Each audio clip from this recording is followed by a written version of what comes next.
ऐका ना, जरा जावई बापूंना फोन करा ना. अगं कशाला फोन करायचा?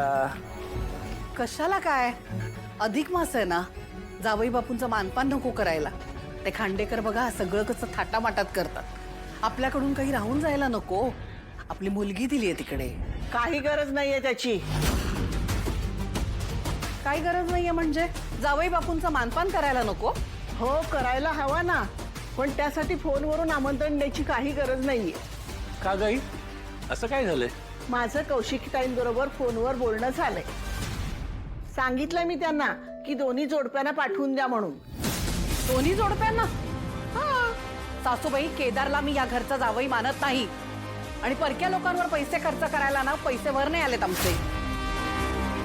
मानपान फक्त युवराजरावांचाच होणार. रेखा, पैशांपेक्षा समोरचा किती प्रेमाने करतोय ना याला जास्त महत्व असतं. अगं आपल्याकडे जेवढे पैसे आहेत ना तेवढ्यात दोघांचंही मानपान करूया ना. अजिबात नाही. युवराजरावांच्या मानपानात तडजोड झालेली मला चालणार नाही. आणि ज्यांच्याशी माझा संबंध नाहीये ना त्यांच्यासाठी तर नाहीच नाही. अहो सांगा ना तुमच्या आईला.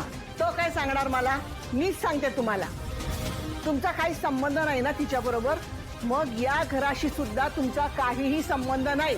उचला सामान आणि निघा घराच्या बाहेर. झालं, घसरलात घरावर. आम्ही या घरचे कोणीच नाहीये का? आहात ना. तसेच माझी तारिणी आणि केदार सुद्धा या घराचाच भाग आहेत. आणि माझ्या तारिणीकडून तिचं माहेर हिसकावून घेण्याचा कोणी प्रयत्न करायचा नाही. हे बघा, तुमच्या आईला निक्षून सांगा, मानपान फक्त युवराजरावांचाच करू, बस. अगं असं कसं म्हणतेस तू?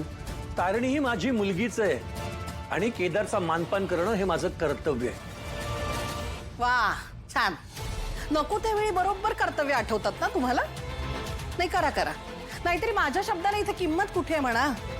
पण एक लक्षात ठेवा, युवराजरावांचा मानपान मोठा होणार. त्याच्यात कुठलीही तडजोड करणार नाही मी. नाही, कसं आहे, ओरिजिनल खांडेकर आहेत ना युवराजरावच आहेत. तुमच्या लाडक्या जावयासारखे भामटे नाही आहेत ते, आयत्या बिळावर नागोबासारखं बसायला. आणि या सगळ्यात मध्ये कुणी आलेलं मला खपणार नाही, समजलं?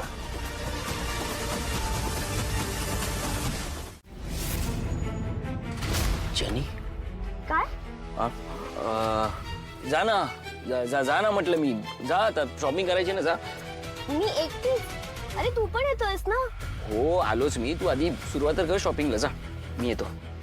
तू कुठे चाललास? मी गाडी जरा दाखवून आणतो गॅरेजमध्ये जाऊन. तू जा. गाडी तर व्यवस्थित आहे. गाडी आहे तुझ्यासारखी, बाहेरून व्यवस्थित दिसते, आतून पूर्ण बिघडले. उगाच आवाज करते. आता तुझा आवाजाकडे लक्ष नाही गेलं कारण तू होती शॉपिंगच्या भानगडीत ना. परत गाडी रस्त्यात बंद पडली तर कौशिकी त्याकडे जाशील कंप्लेंट घेऊन. ताई युव्ही मुळे मला युव्ही रेज मध्ये उभं राहावं लागलं, हो की नाही? नाही करणार परत कंप्लेंट, ओके? आता गाडी बिघडली आहे, तुझी काय चूक आहे ना. चल मी पण येते गॅरेज मध्ये. कशाला? त्या गॅरेजवाल्याला 100 प्रश्न विचारायचे तुला. आता जा ना, शॉपिंग कर ना. अख्खा मॉल घ्यायचा की नाही? जा, उचलायला सुरुवात कर. मी येतो हात लावायला. जा. पण आपण एकत्र करूया ना शॉपिंग. चल, येतेस ना गॅरेजला? चल. पण नंतर जर बोललीस माझ्या अर्ध्या गोष्टी घ्यायच्या राहिल्या, मला वेळ नाही पुरला, तर लक्षात ठेव आजचा दिवस आहे फक्त तुझ्याकडे. नीट विचार कर, तुला यायचं गॅरेजमध्ये की शॉपिंगला जायचंय? मी जाते पुढे, मी शॉपिंग करते. पटकन पुढे ये, जाते. पटकन ये. पण तू मागून येशील ना? हो येतो. मला बर्थडेचा ड्रेस तुझ्या चॉईसने घ्यायचा. आलो की पटकन तोच चॉईस करू. आता जा, निघ.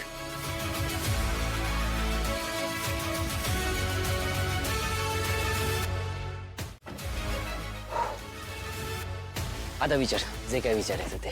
राज, actually I am very worried. म्हणजे तू मला पार्टीसाठी इन्व्हाइट केलंयस, पण you know what, please Jenny आता काहीतरी एक्सक्यूज देऊ नकोस आणि मला जमणार नाही वगैरे असं बोलू नकोस. तुला नाही माहित मी, अरे यार मी एवढा जुगाड केलाय जेनी, प्लीज. पण Yuvraj, I am little bit scared right now. म्हणजे तुला माहितीये ना ह्या पार्टीज कशा असतात. त्यात तुम्हाला सांगतही नाहीयेस की पार्टी कुठे आहे, कोण असणार आहे, कशी असणार आहे, काहीच माहिती नाही. I am not feeling safe. शांत, लांब श्वास घे. आता मला सांग, मी आहे ना? तुझा माझ्यावर विश्वास नाही? फक्त तुझ्यावरच विश्वास आहे Yuvraj. I can't trust other people over there. मग जर मी तुला म्हटलं की त्या पार्टीमध्ये तुझ्या ओळखीचं कोणीच नसणार आणि तुला कोणी ओळखणार सुद्धा नाही, तर? आणि ते कसं शक्य? कारण त्या पार्टीमध्ये प्रत्येकाच्या फेसवर मास्क असणार आहे, कंपल्सरी. सगळे आपल्यासारखेच आहेत, यंगस्टर्स. त्यामुळे काही प्रश्न नाही आहे. बघ, तुझी सेफ्टी माझी रिस्पॉन्सिबिलिटी आहे. पण काही झालं तर? काय होणार आहे? अरे हायटेक सिक्युरिटी पार्टी आहे, इन्व्हाइट ओनली. फक्त ज्यांना इन्व्हिटेशन आहे तेच येऊ शकतात, बाकी कोणी नाही. हो वाव, कोण कोण येणार आहे? सी आता ती लिस्ट माझ्याकडे नाहीये, पण 100 मुलं मुली आहेत आणि त्या प्रत्येकाचं फिंगरप्रिंट स्कॅनिंग झालेलं आहे. सो ज्यांचं फिंगरप्रिंट मॅच होणार त्यांनाच एंट्री. आणि मॅच नाही झालं तर? You are joking right? तू जोकच समज, पण डोंट वरी, सगळं सेफ आहे. म्हणजे मी तर म्हणतो यापेक्षा सेफ पार्टी तू कधी पाहिलीच नसशील. आणि आणि काय? या पार्टीमध्ये तू माझी स्पेशल गेस्ट असणार आहेस. Beautiful and special guest. So special गेस्टसाठी स्पेशल अरेंजमेंट असणार आहे. सगळी तयारी झालेली. Wow, I am a special guest. या म्हणजे मी VIP असणार आहे? पण एक गोष्ट लक्षात ठेव जेनी, तिथे काही माणसं असतील ज्यांच्या हातावर गुलाबाच्या फुलाचा टॅटू असेल. चुकूनही त्यांच्याशी बोलायला जायचं नाही.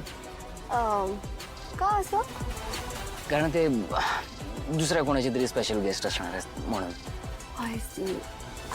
कम ऑन युवराज, दुसऱ्या कोणाचा तरी special guest? What do you mean by that? Jenny ते look, your maid is coming. अरे ही 2-4 तास तर बाहेर येणार नाही असं वाटलं होतं मला. ही कुठून आली? अरे आणि जेनी तुला निघावं लागेल. ती येते. तू बाहेर जा.